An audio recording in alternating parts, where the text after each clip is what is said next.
এবার বাম নেত্রী দীপশিতা ধরের বিশাল ঐতিহাসিক প্রতিবাদ, রাজপথে দাঁড়িয়ে শাসক দলকে হুঁশিয়ার।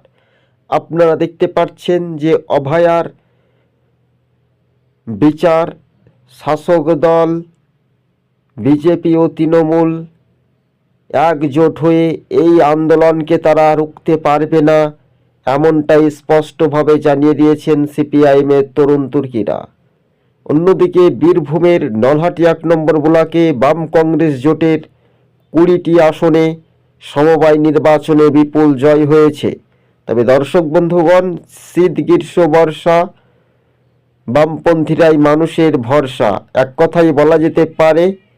সরাসরি নলহাটি 1 নম্বর ব্লকে বিপুল জয়ের যে একটা বাজিমাত, সেই বাজিমাতের রীতিমতো বাম জোটের হাওয়া কিন্তু দিকে দিকে বইতে চলেছে। আপনারা দেখছেন 26 টিভি, ভালো লাগলে শেয়ার করুন।